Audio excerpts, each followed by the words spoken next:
देखो, सबसे पहली बात हमारी कमजोरी क्या है, हम परेशान हो जाते हैं। संसार में देखो तो परेशान, परमार्थ की तरफ देखो तो हम परेशान हो, ये हमारा आदत स्वभाव बन गया परेशान होना। थोड़ा सा धैर्यवान बनो, गंभीर बनो। कोई भारी से भारी विपत्ति में परेशानी स्वीकार करके विपत्ति से थोड़ी निकला जाता। सुलझो, ठीक है, विपत्ति आई, समस्या आई, इसका समाधान होगा, ऐसा थोड़ी कि हमें नष्ट कर देगी।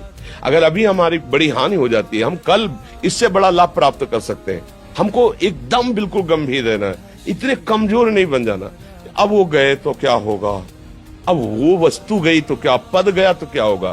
प्रयास किया था, ये पद मिला था, इससे बड़ा पद प्राप्त करूंगा, मैं इससे बड़ा महान बनूंगा। ठीक है, एक बार गिर गया, गलती हो गई, दंड भोगूंगा, फिर इससे ज्यादा संयम में रहूंगा। बिल्कुल मतलब एकदम फ्रेश दिमाग रखना चाहिए। पर अपने लोग क्या है, जरा सी बात में एकदम पचड़ा कर लेते हैं, एकदम कमजोर हो जाते हैं। ये बिल्कुल ठीक नहीं है। हम जीवन भर की यात्रा की बात कह रहे हैं, भारी से भारी कष्ट में भी मुस्कुराना, तो हमें बल मिला है, हमें भगवान की कृपा का दर्शन हुआ है, हमें उनका दुलार दिखाई दिया है। अगर ऐसे तो भाग जाते, फिर परमार्थ में थोड़ी चलना होता है। आज जो आप सुन करके लाभ लेने की चेष्टा कर रहे हो ना, ये केवल प्रवचन नहीं है, ये जीवन है। अगर ये जिए ना होते ना तो ये इसका प्रभाव नहीं पड़ता, फिर वाणी का प्रभाव नहीं पड़ता। हम इसीलिए कहते हैं, जैसे आप लोग एकदम परेशान हो जाते हैं, तो बोलो क्या हमसे ज्यादा परेशानी होगी। दोनों किडनी खराब, दवाई लाने के लिए पैसे नहीं, पानी रखा है हम उठ के पी नहीं सकते, भीषण शरीर में कष्ट, भीषण बुखार, क्योंकि किडनी फेल, जरा में बुखार, खाने को क्या, रोटी मांग के लाओ। अगर वहां सब्जी मिलती है तो लाल मिर्च ऐसी पड़ के मिलती थी कि वो पा नहीं सकते थे। आप सोचो, पानी लाना है तो मुझे लाना है, पीना है तो मुझे पीना है। अगर मैं हारता तो कहां पहुंच जाता, क्या स्थिति होती। नहीं, मरना है, पर कदम पीछे। कोई दिन ऐसा नहीं जिस दिन सेवा ना की हो, जिस दिन सेवा ना गए हो। गुरु जी की सेवा में जाना है, पहले अपने को स्वस्थ साबित करना है, नहीं वो सेवा नहीं लेंगे।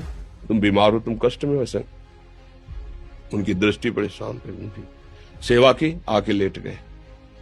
फिर हिम्मत की, अपनी श्री जी की सेवा की, मधुकरी नहीं गए, 3-3 4-4 दिन भोजन नहीं गए, पर सेवा नहीं छोड़ा, दिनचर्या नहीं छोड़ी। और उसका प्रधान कारण संयम, ब्रह्मचर्य, भगवत आश्रय, नाम जप, कभी हारने नहीं दिया। अभी भी थोड़ी देर बाद डायलिसिस शुरू हुआ, हारने, आपको हारे हुए नजर आ रहे हैं। शरीर में पीड़ा है, किडनी फेल है, ऐसा थोड़ा हम स्वस्थ बैठे हैं, पीड़ा है, बार बार प्यास लगती है, थोड़ा थोड़ा पानी मिलता है, हर, लेकिन हम आनंदित हैं, हम प्रसन्न हैं। हम लड़ाई में हारे नहीं हैं, ना हारेंगे, हम जीत चुके हैं। हम अपने मालिक के भरोसे में अपना संपाद, तो वो, ये हम अपनी बड़ाई नहीं बता रहे, हम आपको बता रहे समस्या।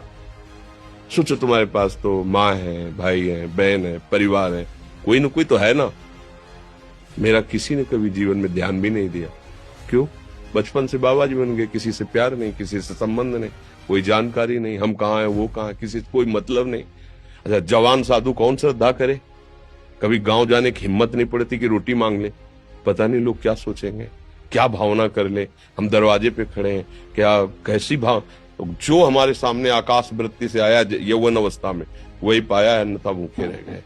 जब हम हर समय अपने को विवेक के द्वारा सावधान रखे, तो हम कभी निराश नहीं हुए, कभी उदास नहीं हुए, कभी ऐसा नहीं लगा कि यार हम दुखी, कभी नहीं लगा। उसी का फल है कि उस सुख का संकेत मिल गया जहां दुख की निशानी भी नहीं है।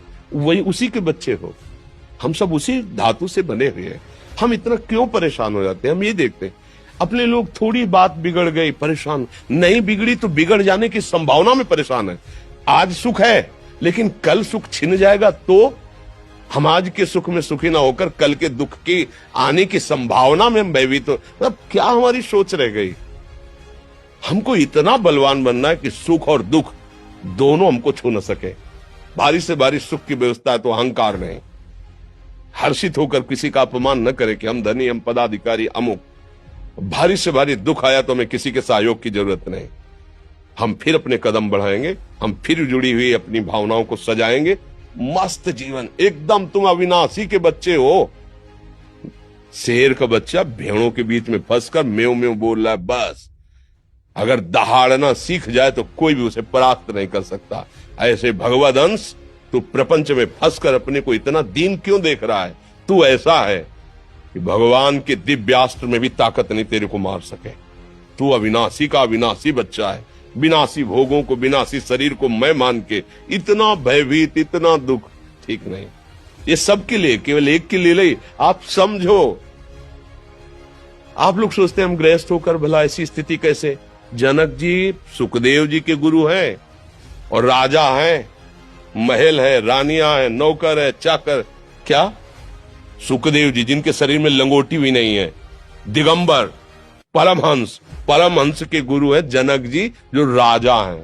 समझो, आप ऐसा ना सोचे कि अब नौकरी कर रहे हैं, हम संसार में, हम गृहस्थ हैं, हम आध्यात्मिक की ऊंचाई पर नहीं चढ़ सकते। नहीं, आप एक सरकारी नौकरी या आप किसानी या व्यापार करते हुए आप एक अध्यात्म की ऊंचाई में चढ़ सकते हैं। और अध्यात्म ही है जो तुम्हें इस माया के दुख सुख से ऊपर उठा सकता है। दूसरा, चाहे जितनी संपत्ति आ जाए, आप सुखी नहीं हो सकते। सब देख लो, आंख खोल के देख लो। अध्यात्म ही है जो तुम्हें हर कष्ट सहकर मुस्कुराकर जीने का रास्ता बता देगा कि आप आनंदित हो जाओगे। कुछ नहीं बिगड़ा। अध्यात्म है तो कुछ नहीं बिगड़ा, अध्यात्म नहीं है तो कुछ नहीं बना, कुछ हाथ नहीं लगने वाला।